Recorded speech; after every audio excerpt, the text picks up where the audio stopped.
అందరికీ మన్నాతండి. అందరూ ఎలా ఉన్నారు? బాగున్నారు కదా? దేవుని కృపను బట్టి అందరూ బాగుండాలి అని ప్రార్థన చేస్తూ ఉన్నాము. అయితే నిన్నటి దినాన యేసయ్య చివరిగా పలికినటువంటి 7 మాటలలో మొదటి మాటను గురించి వివరించుకున్నాం కదా. ఆ మొదటి మాట నుండి మనము 3 విషయాలను నేర్చుకున్నాము. అది మన జీవితంలో అవలంబించుకోవాలి అని కూడా నేర్చుకున్నాం కదా. ఏంటివి అవి అంటే విజ్ఞాపన ప్రార్థన చేయాలి, రెండవది క్షమించే హృదయాన్ని కలిగి ఉండాలి, మూడవది మాదిరికరమైన జీవితాన్ని జీవించాలి అని మొదటి మాట నుండి మనం నేర్చుకున్నాము.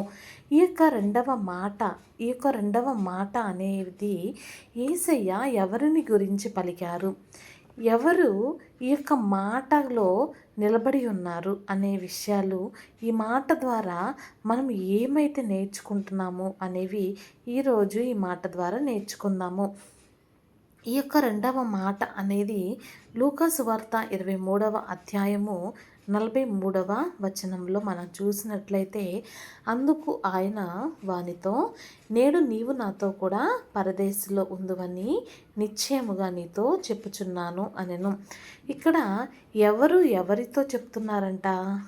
యేసయ్య. ఎవరితో చెప్తున్నారు? కుడివైపున ఉన్న దొంగతో చెప్తున్నారు. అంటే ఆయన అడగకుండానే చెప్పారా? కాదు, కానీ ఆయన అడిగారంట. యేసు, నీవు నీ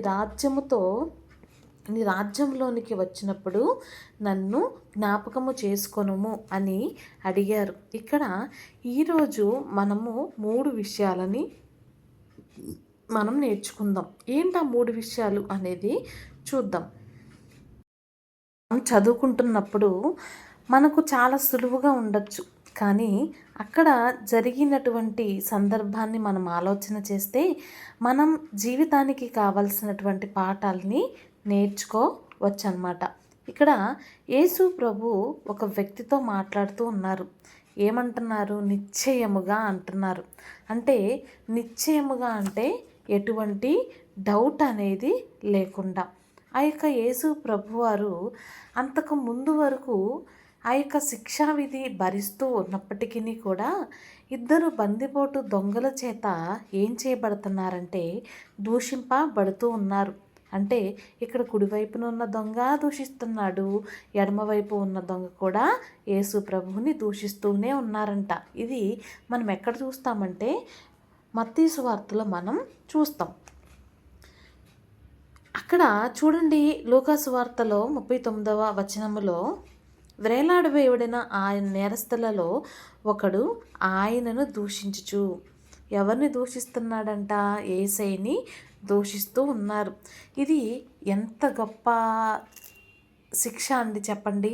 ఒకవైపున ఆ యొక్క యెరూషలేము అంత పట్టణం అంతా కూడా ఆ యొక్క సిలువ వేయబడి భయంకరమైన స్థితిలో ఉండి ఆ రేకులకు వేలాడవేయబడి రక్తము కారుతూ ఉన్నప్పుడు ఊపిరి మాట్లాడడానికి కూడా శక్తిని కూడా పెట్టుకొని మాట్లాడుతున్నటువంటి ఈ మాటలో ఇంకా భయంకరమైనటువంటి శిక్ష ఏంటంటే దొంగల చేత దూషింపబడుట అనేది భయంకరమైనటువంటి శిక్ష.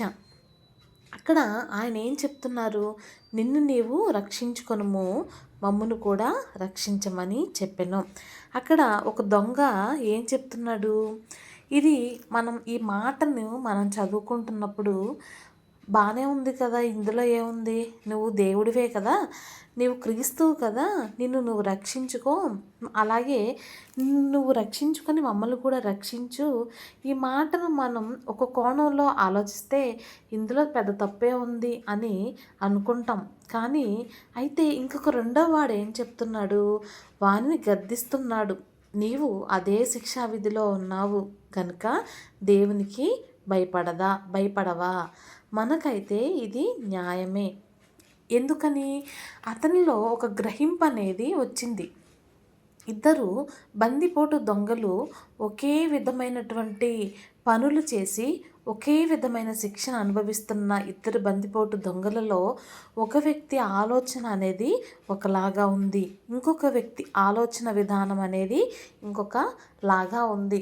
అంటే కుడివైపున ఉన్నటువంటి దొంగ యొక్క ఆలోచనలో మార్పు అనేది వచ్చింది. ఆ యొక్క చివరి స్థాయిలో తన ప్రాణము ఇంకొద్దిసేపట్లో ఇంకొన్ని గంటల్లో పోతుంది అన్నటువంటి ఆ యొక్క పరిస్థితుల్లో ఆ యొక్క దొంగ యొక్క ఆలోచనలో మార్పు అనేది మనం గమనిస్తూ ఉన్నామన్నమాట. కానీ అదే విధంగా శిక్షా విధిలో ఉన్నటువంటి ఇంకొక దొంగ వేరే విధంగా ఆలోచిస్తున్నాడు. ఇంకొక దొంగ మాత్రం ఆలోచనలో మార్పు అనేది కనిపించింది. ఇంకా మనం చూసినట్లయితే మనకైతే ఇది న్యాయమే, ఈయన ఏ తప్పిదము చేయలేదు. అక్కడ ఏమర్థమైంది? ఇది అసలు ఏ తప్పిదము ఈయన చేయలేదని ఆ యొక్క రెండవ దొంగకి ఎలా అర్థమైంది అంటే మొదటి మాటను బట్టి అర్థమైందనమాట. మొదటి మాటలో ఏమనుంది? తండ్రి, వీరేమి చేయుచున్నారు, వీరు ఎరుగరు గనుక వీరిని క్షమించు అని యేసయ్య చెప్పారు కదా. ఎందుకు ఆ మాట అంటున్నారు? కొడుతున్నారు, తిడుతున్నారు, ఉమ్ము వేస్తున్నారు, భయంకరంగా దూషిస్తున్నారు, అన్నీ చేస్తున్న వారిని యేసయ్య ఏం చేశాడు? వారిని క్షమించమని తండ్రిని వేడుకుంటున్నారు. అప్పుడు రెండవ దొంగకి ఏమర్థమైంది?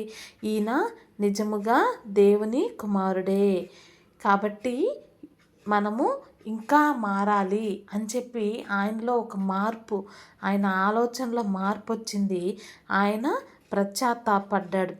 ఎలా పశ్చాత్తాపడ్డాడు? అక్కడ పశ్చాత్తాపడినట్లు లేదు కదా. ఏమన్నా అంటున్నాడు? ఇది మనకు న్యాయమే, కానీ ఈయన ఏ తప్పిదమును చేయలేదు అని చెప్పినప్పుడే ఆయన ఏం చేశారంట?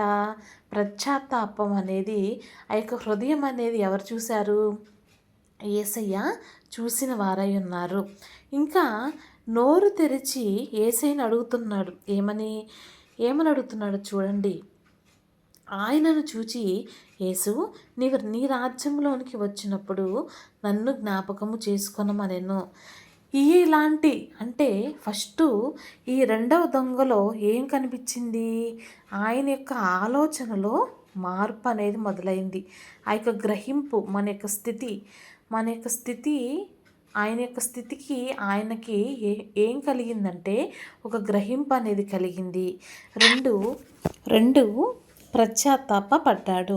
3 నోరు తెరిచి యేసయ్యని అడిగాడు. అర్థమైందా అండి? ఒక దొంగలో ఆలోచనలో మార్పు వచ్చింది. 2 పశ్చాత్తాపడ్డాడు. 3 నోరు తెరిచి యేసయ్యని అడిగాడు. ఏమని అడిగాడు? నీవు నీ రాజ్యంలోనికి వచ్చినప్పుడు నన్ను జ్ఞాపకము చేసుకొనుము అని అడిగిన వారై ఉన్నారు. అంతకు ముందు వరకు వాళ్ళిద్దరూ కూడా ఒకే విధానంలో ఉన్నప్పటికీ కూడా చివరి స్థాయికి వచ్చేసరికి ఒక దొంగ యొక్క మార్పు అనేది యేసయ్యని ఏం చేసిందంటే ఒక రకమైన ఆనందాన్ని యేసయ్యలో వచ్చిందనమాట. ఎందుకంటే చివరి స్థాయిలో ఒక ఆత్మ అనేది రక్షించబడింది అనేది యేసయ్యకి ఒక రకమైన ఆనందం అన్నమాట. నిజమే కదండి. యేసయ్య తన ప్రాణాన్ని అర్పించేది ఎవరి కొరకు? మన కొరకే కదా. చివరి స్థాయిలో ఒక ఆత్మ అనేది రక్షించబడింది.